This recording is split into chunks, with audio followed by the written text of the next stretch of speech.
क्या पुलिस सबको हाथ जोड़ के पूछती है कि भैया हमारा देवता जी आप बताइए ये काम आपने किया कि नहीं किया? क्या पुलिस ऐसे पूछती है? क्या और जो 302 के आरोपी होते हैं आप उनको भी इसी तरीके से नोटिस भेज के बातचीत के लिए बुलाते हैं या पुलिस उनको पकड़ के लेके आती है?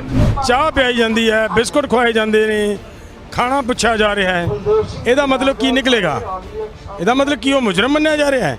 तो जिन्ना चਿਰ ਉਹ मुजरम ਮੰਨ ਕੇ ਉਹਨੂੰ ਮੁਜਰਮ ਵਾਲਾ ਉਹਦੇ ਨਾਲ ट्रीटमेंट नहीं होंदा, ਉਹਦੇ ਨਾਲ ਵਿਹਾਰ नहीं होंदा, ਉਹਨਾਂ ਚਿਰ ਆਪਾਂ ਕਿਵੇਂ उम्मीद रखांगे कि वो आदमी मतलब कुछ मनणगे ਜਾਂ कोई गल दसणगे?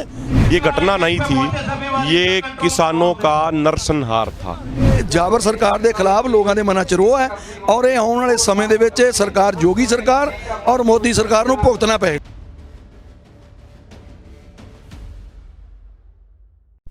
लेकिन ये जरूर है कि सरकार वालों कोई सहयोग नहीं। सरकार बीजेपी दी है, रूप भावें मोदी है तो भावें योगी है, गल इको ही है, सेम है, कोई सहयोग वाली गल नहीं की। सरकार वालों तो सहयोग है नहीं, अदालत वालों किस तरह का सहयोग मिल रहा है? देखो अदालतों वालों भी ये कह देना कि 302 का परचा दर्ज होगा जो फिर वो गिरफ्तार करना जरूरी है, गिरफ्तार क्यों नहीं किए, गिरफ्तारियां क्यों नहीं कीतियां? हुण इत्थे सुप्रीम कोर्ट ने यह क्यों नहीं किया कि 302 के नाल 120 भी है और वो जिहड़ा बयान है उहदे फादर का उहनूं क्यों नहीं मतलब बर्खास्त किया जा रहा है, उहदे ते क्यों नहीं बोली सुप्रीम कोर्ट ने? इहदा मतलब यह है ये केवल अखां पुंजण वाली गल है, आई वाश तो बगैर कोई गल नहीं है। हाँ ये किते ना किते आने वाले समय दे विच ये जिस तरीके दे नाल देश उठ रहा है इन्हां नूं इंसाफ दिवाउण लई योद्धिआं नूं ते इंसाफ लैके रहांगे। जिस तरह नाल हुण 3 दिनों का पुलिस रिमांड लिया गया है, लगता है कोई पुलिस सच सामने लियाऊगी? देखो जिस तरह दी खबरां बाहर आईयां कि जदों पहलां ओह इन्वेस्टिगेशन ज्वाइन की है उस इन्वेस्टिगेशन के समय उस आदमी नूं 3 बारी 4 बारी चाह पियाई जाती है, बिस्कुट खुआए जाते ने, खाना पूछा जा रहा है। ਇਹਦਾ मतलब की निकलेगा? ਇਹਦਾ मतलब की वो मुजरम ਮੰਨਿਆ जा रहा है? तो जिन्ना चਿਰ ਉਹ मुजरम ਮੰਨ ਕੇ ਉਹਨੂੰ मुजरम वाला ਉਹਦੇ ਨਾਲ ट्रीटमेंट नहीं होंदा, ਉਹਦੇ ਨਾਲ ਵਿਹਾਰ नहीं होंदा, ਉਹਨਾਂ ਚਿਰ ਆਪਾਂ ਕਿਵੇਂ उम्मीद रखांगे कि वो आदमी मतलब कुछ मनणगे ਜਾਂ कोई गल दसणगे? ये सारियां मतलब अखा पूंजण वाली गल है, कोई मतलब प्राप्ति वाली गल नहीं है। डल्लेवाल साहब, मनोहर लाल खट्टर ने एक बयान दिता सीगा कि तुसीं भी 500,000 ਜਿਹੜੇ किसान ने उत्ते डांगा ला के खड़ जाओ, उस तो बाद ये ਜਿਹੜੀ घटना वापरी है, लगता है कि किते ना किते ਜਿਹੜਾ तार उधर जुड़दी है। सारी एक जुड़ी हुई तार है, कली जुड़ी हुई तार नहीं। इनू भी ले लो, तुसीं समझ लो भी है की चीज़ ने। देखो खट्टर बयान दिंदा है, खट्टर ये बयान दिंदा है कि 500 1000 का इकट्ठ करो, लोकां नूं इन्हां दे डांगा मारो, इन्हां दा जैसे का तैसा जवाब दिओ। इदू वड्डी गल की कहंदा है? देखो भी जे जेल चले गए तो कोई डर नहीं, तुसीं उत्थों लीडर बन के आओगे, नेता बन के आओ, समझण वाली गल है। ये मोहर लाउंदा है, ओहदी ये गल मोहर लाउंदी है कि बीजेपी की जिहड़ी लीडरशिप है वो ये गुंडागर्दी दे विचों जन्म लैंदी है। उन्हें सिद्ध करता आपकी गल भाषण के राही, आपकी गल के राही कि असीं जिन्ने भी इत्थों लीडर पैदा कर रहे हैं सारे गुंडे पैदा कर रहे हैं। और उस तो पहला अजय मिश्रा का बयान कि मैं पहला की सी, वो भी सुन रहे हो ना, मैं पहला की सी, और उहदा जदों एक चैनल ने उहदी व्याख्या की कि इदू पहला मतलब इस इलाके दे विच 4 मुकदमे उस बंदे ते दर्ज ने।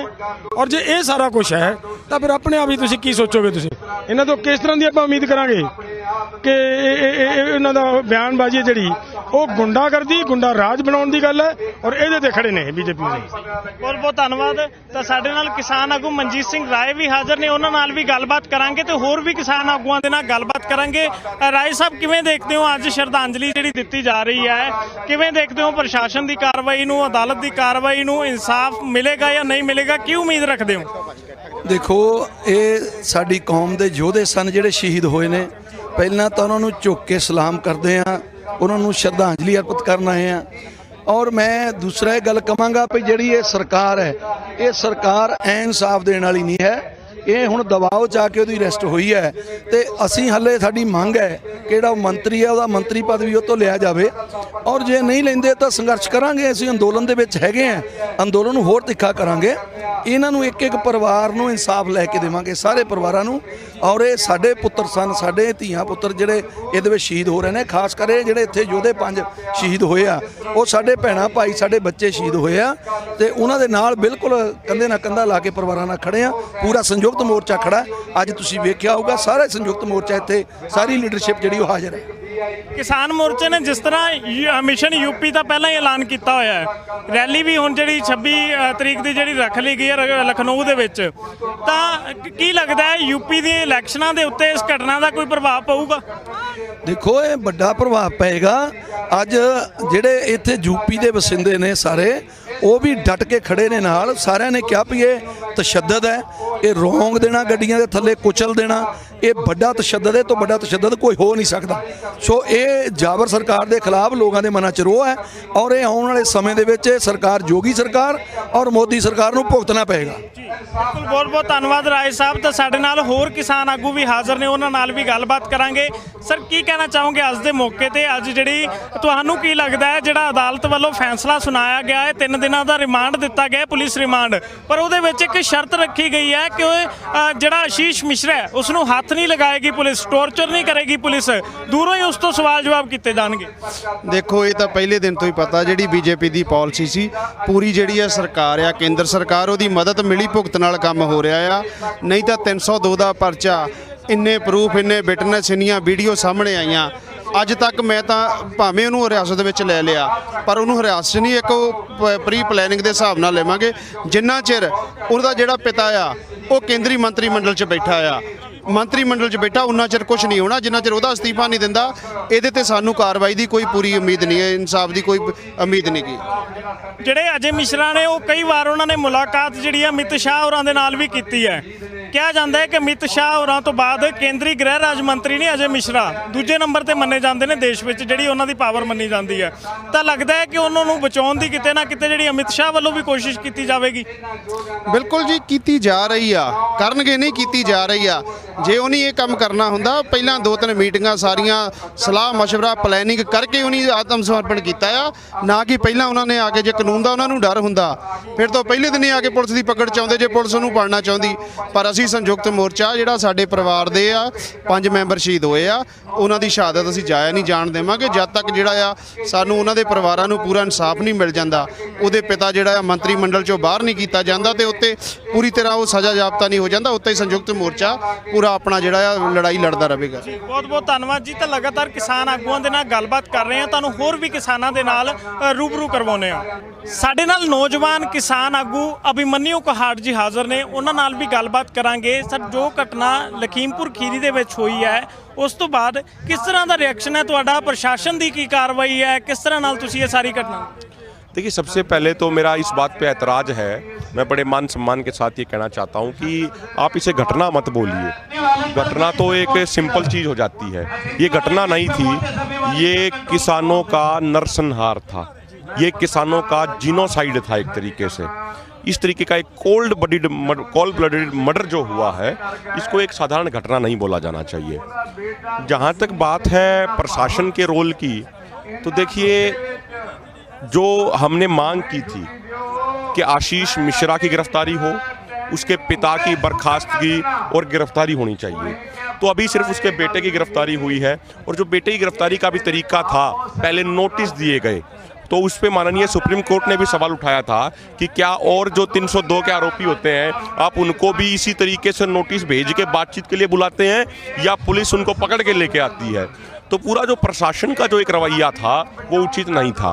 दूसरी बात, देखिए, ये जो पूरा ये जांच कर रहे हैं, ये जांच जब तक पारदर्शी नहीं हो सकती, जब तक केंद्रीय गृह राज्य मंत्री अजय मिश्रा अपने पद से इस्तीफा नहीं देते, क्योंकि ये सारी जांच उन्हीं के अंडर आ रही है, तो पहले उनको बर्खास्त किया जाना चाहिए, उनको इस्तीफा दिया जाना चाहिए, और उसके बाद ही फिर एक निष्पक्ष और साफ जांच हो पाएगी। बिल्कुल, तो सारे किसान आगुआं दे वल्लों यही मांग की जा रही है कि अजय मिश्रा नूं अस्तीफा देना चाहिए है। किसान नेता गुरनाम सिंह चड़ूनी जी भी साडे नाल हाज़र ने, उन्हां नाल भी गलबात करांगे। ਚੜੂਨੀ ਸਾਹਿਬ ਚੜੂਨੀ ਸਾਹਿਬ 700 ਕਿਸਾਨ ਪਹਿਲਾਂ ਬਾਰਡਰ ਤੇ ਸ਼ਹੀਦ ਹੋ ਗਏ, 5 ਇੱਥੇ। ਆਖਿਰ ਕਦੋਂ ਤੱਕ ਕਿਸਾਨਾਂ ਨੂੰ ਇਹ ਸਾਰਾ ਕੁਝ ਸਹਿਣਾ ਪਊਗਾ? ਇਹ तो मालिक जाने भी किन्ना सहना पेगा, पर बिना कुर्बानियां तो कदे जुल्म नहीं रुके। जो ये कानून है ये भी जनता दे जुल्म है। एक हुंदा सीधा जुल्म करना, ये हुंदा कानूनी जुल्म करना। कानूनी जुल्म है तो जदों तक ये जुल्म रुकेगा नहीं उदों तक ਆਪਾਂ लड़ते रहेंगे, कुर्बानियां ਹੁੰਦੀਆਂ ਰਹਿਣਗੀਆਂ। बड़ी मंदभागी घटना इत्थे हुई है। यूपी के प्रशासन वालों, अदालत वालों किस तरह का सहयोग दिख रहा? अदालत की न्याय ठीक तरीके नाल कर रही है, की समझते हो? देखिए, अदालत का तो जब टाइम आएगा तब पता चलेगा। अभी सुप्रीम कोर्ट ने थोड़ा एक्शन उस पर लिया था, लेकिन सरकार का और प्रशासन का रवैया को बहुत अच्छा नहीं है। वो इसमें नरमाई बरत रहे हैं, उनको टाइम दे रहे हैं, वो गलत है। 3 दिन का जो पुलिस रिमांड दिया गया है उसमें कोर्ट ने स्पष्ट तौर पे कहा है कि पुलिस उनको कोई किसी तरह पे उनको हाथ नहीं लगा सकती, कोई टॉर्चर नहीं उनको कर सकती। कैसे देखते हो, जिस बंदे पे 302 की धारा के तहत मामला दर्ज है उस बंदे के लिए कोर्ट ने ऐसा फैसला सुनाया? क्या सभी केसों में पुलिस ऐसा ही करती है? क्या पुलिस सबको हाथ जोड़ के पूछती है कि भैया महाराज देवता जी आप बताइए ये काम आपने किया कि नहीं किया? क्या पुलिस ऐसे पूछती है? और कोर्ट का स्पेशल ऑर्डर देना ये क्या दर्शाता है? स्पेशल ऑर्डर देना ये क्या दर्शाता है? क्या आज तक कोर्ट ने बाकी केसों में ऐसे ही ऑर्डर दिया है? बाकी बहुत केस आते हैं, क्या ऐसे ही ऑर्डर पुलिस रिमांड के वक्त देती है? तो ये तो जो है मतलब एक तरह से उसको बचाना है, किसी तरह भी उसको सुरक्षित रखना है और लोगों की आंखों में धूल झोंकनी है। उम्मीद है आपको कि आपको इंसाफ मिलेगा?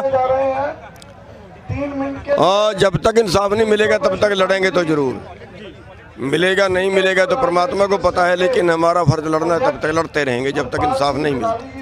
मिशन यूपी संयुक्त किसान मोर्चे ने जो फैसला लिया है उसके बाद अब ये घटना जो हुई है 2022 के चुनाव पे कोई असर आपको लगता है? किस तरह के असर देखने को मिलेगा? देखिए, मिशन यूपी जो है मैं ये समझता हूँ कि उसमें मेरा जो निजी विचार है कि उसमें किसानों को अपने उम्मीदवार उतार देने चाहिए, क्योंकि पूरे देश में जो है वो पैसे सत्ता और सत्ता से पैसा ये चल रहा है, लेकिन यूपी के अंदर गुंडागर्दी से सत्ता और सत्ता से गुंडागर्दी, यानी यूपी उनसे भी आगे निकल गया।